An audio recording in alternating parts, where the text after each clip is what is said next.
Hi, I'm Davy. I'm awesome. And welcome to Davy's Awesome Movies, where I review the styles of movies that I love, the alternative, B-rated, cult-style flicks. And keeping up with it being Halloween, doing the Universal Monsters, I'm getting to the movie featuring my favorite of the Universal Monsters. This one came out in 1941, and it was directed and produced by George Wagner, and written by Kurt Soldnick, and of course made and distributed by Universal Pictures. Ladies and gentlemen, The Wolfman.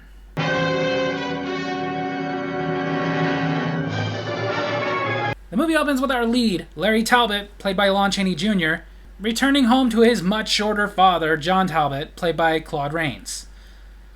You know, I can't really say much about his father being that much shorter than him.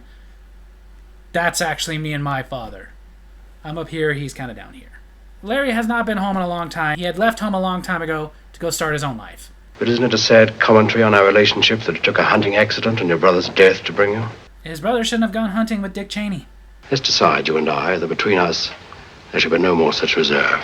Also, next time, decide to both have British accents. Larry helps his father set up his new telescope.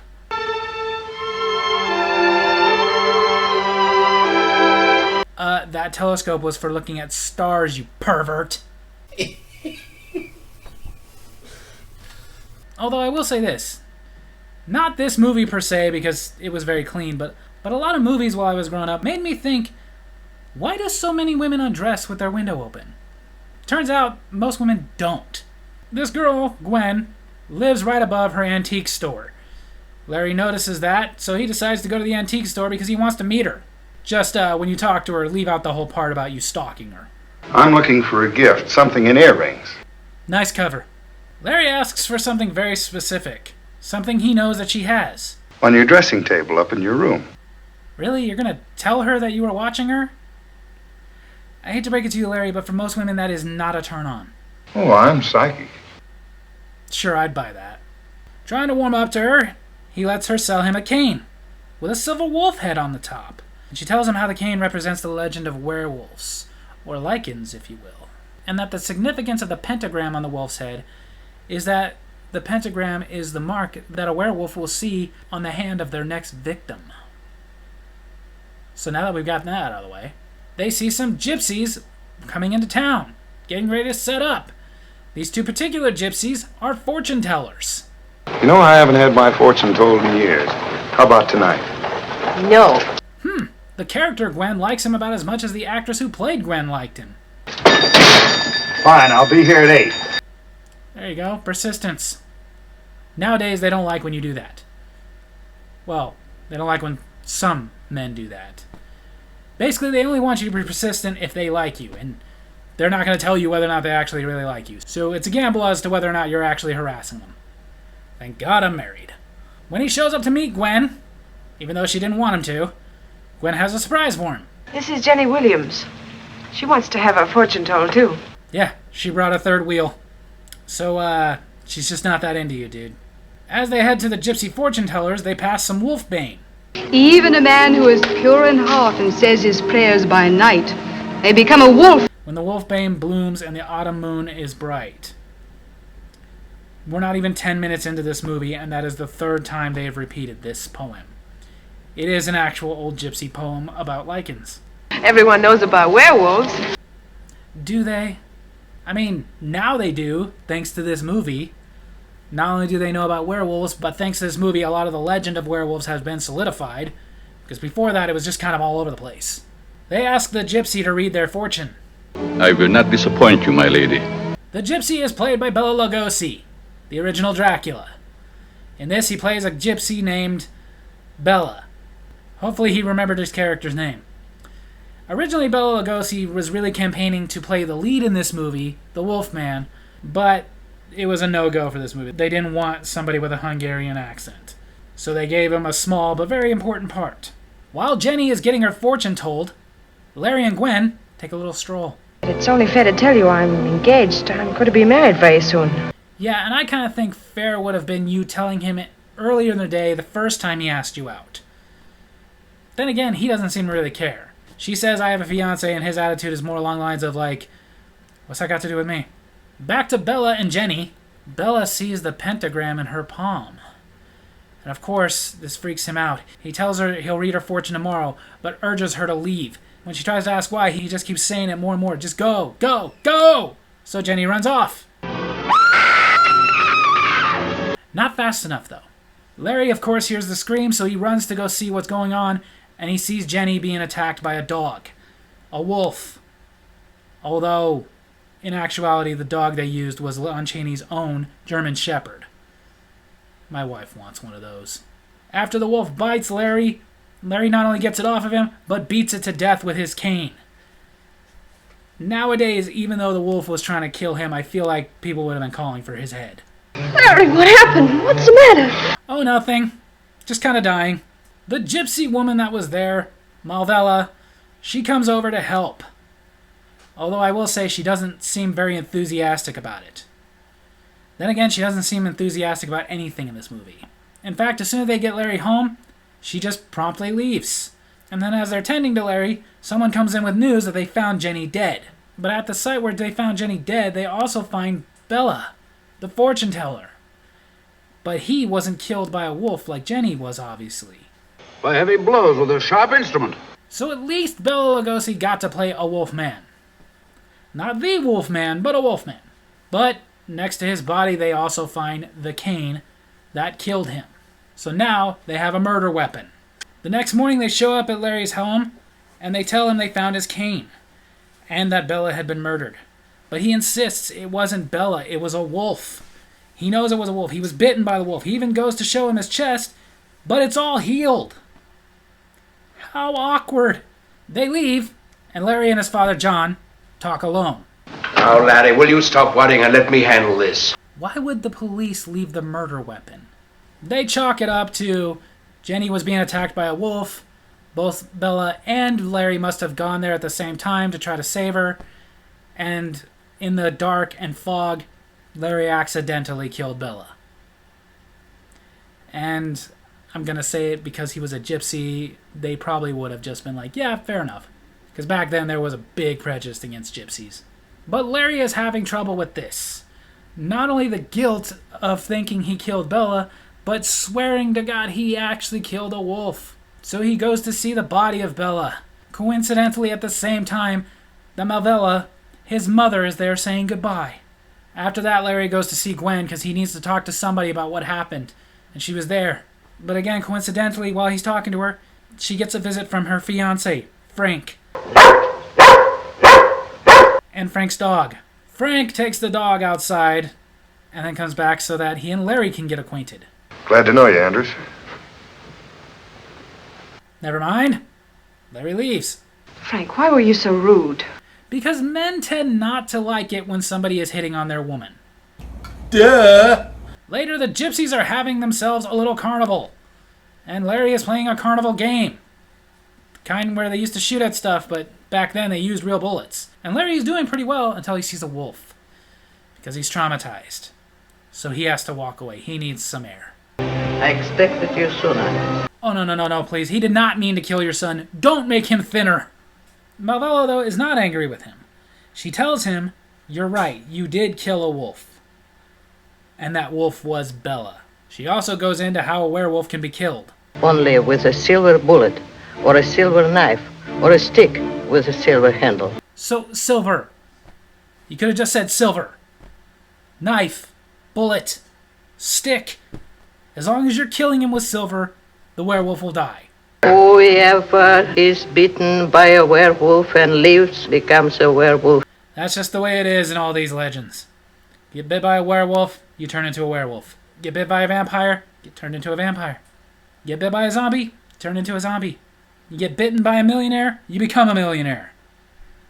If you get a good enough lawyer. She gives him a charm to wear and sends him on his way. Heaven help you. She starts telling the other gypsies that there is now another werewolf, so they start packing up to leave.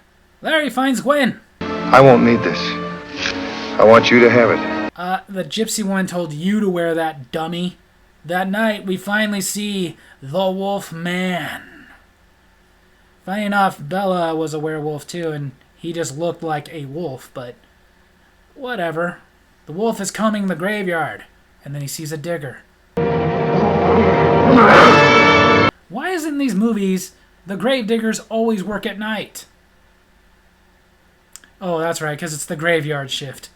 That morning, Larry wakes up with no memory of what happened last night, but now he has a pentagram on his chest, and there's mud all over the place. Better not be poo or we're rubbing your nose in it. Larry and his father go to church, and at church, everybody is staring at Larry because everybody thinks that he is somehow responsible for the wolves. I mean, he is, but it makes no sense that they would actually think he's responsible. Later, the police constable, Dr. Lloyd, and Frank are all there talking about setting traps for this wolf that's going around killing people. Doctor, do you believe in werewolves? Dr. Lloyd does not believe in werewolves. He does, however, believe in a condition where men can mentally think that they are werewolves, basically like a mass hypnosis type thing, and carry on as if they were werewolves. Basically the original plot to the story.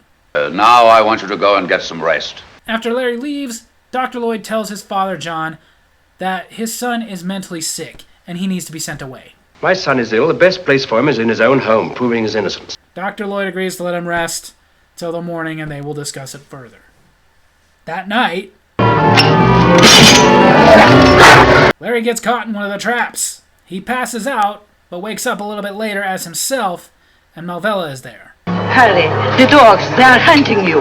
They hunt dogs with dogs! What a concept! Once Larry is free, he bumps into one of the hunters, who asks, of course, what are you doing there? The same thing that you are, of course, hunting. I'll say this much, this guy is quick with the excuses. Larry goes to see Gwen to tell her that he's leaving. I'll fetch a few things and be back in a minute. Oh, good. He'll have a snack. If I stay around here much longer, you can't tell who's going to be next. I'm guessing her. But Gwen says she's not worried. She still has the necklace. The necklace is Bupkis. He got it in a Cracker Jack box. Of course, not wanting to hurt Gwen, Larry runs off without her. And at home, his father hears his rants about him being a werewolf, but is not convinced and is trying to convince him to calm down and stay. What can I say to you? Get the stick, boy. Get the stick! To convince Larry that he is not a werewolf, he straps Larry to a chair in the observatory. Then I would come out with some rolled up newspapers. You wax on the nose. It'll be good. Take the cane with you. What do I want with a cane? I want a cane. Especially one with a silver wolf head like that. That would be cool. Like rock around like a pimp. John goes outside with the others who are still hunting for that wolf. And he bumps into the gypsy woman Malvella, whom he's blaming for all of this. Says that she's the one that is filling up his son's head with nonsense. And as they are talking, he hears shooting. I could have sworn I hit him dead on. And I too. You probably did. Gwen is also running around, which is dangerous because, they might accidentally shoot her, but she has to find Larry. Come with me or he will find you. So naturally she ignores the gypsy woman and continues looking for Larry. Larry! Larry! Larry! And then finally... What? You found him? But not only her, John finds Larry. Although he doesn't know he's Larry, he just knows it's a wolf. But luckily he has that cane, so he beats the wolf to death. Unluckily, once it's dead, the wolf starts changing back. Your suffering is over. Fathers never listen. But thankfully it turns out Gwen is okay. The wolf must have attacked her and Larry came to the rescue. Sure, that's how you can wrap that up. So there you have it, that's a classic Universal monster movie, The Wolfman. A movie that I absolutely love, a character I absolutely love. As I've talked about before, The Wolfman is my favorite of the Universal monsters. This isn't my favorite Universal monster movie, that was The Invisible Man, but the character itself, I love werewolf movies. The box office on this movie has been lost, but it did definitely make more than its $180,000 budget back, especially throughout the years. And it did get very positive reviews. However, it makes me wonder if it would have been as successful with its original plot. The original plot was to be that the Wolfman was never revealed to be a wolf. So it would leave you questioning, did he actually become a Wolfman, or was it all in Larry's mind? However, the script was presented to the studio, and the studio said, no, we want something where he actually turns into a wolf, where he actually becomes a monster. Why? Because obviously they didn't want to risk it. They were having a lot of success with monsters. They wanted a monster. That's the way studios are. But ultimately, I'm kind of glad that they went that route, because I liked him being an actual wolf. However, one thing I'm glad the studio didn't get their way on is they originally wanted the Wolfman to be played by Boris Karloff, their superstar in these monster movies. I don't know if that would have worked as well. Number one, Boris Karloff was kind of old, and number two, he doesn't need to be the monster in everything. He was the Mummy, he was Frankenstein's monster in 2 movies. But that seemed to be the pattern they had with all these movies. They wanted him as the Invisible Man. They wanted him as the Wolfman. They wanted him as basically every monster. Somebody else can take the reins once in a while. Not to mention, though, Boris Karloff was in a lot of the other Universal Monster movies, the ones that are not considered of the classic 8. He was in a lot of these movies. Like I talked about earlier, though, this movie did help cement the whole werewolf folklore. Before that, it was varied. Depending on where you looked, this is how you kill the werewolf, that's how you kill the werewolf, this is what made werewolves, this is how they became werewolves. This one kind of gave the rules that, yes, people have played with throughout the years, but universally they're kind of accepted.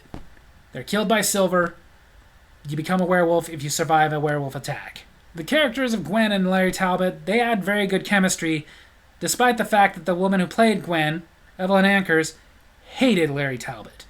He picked on her a lot, he played pranks on her a lot, mostly because he was angry about the fact that before filming started, they gave her his dressing room.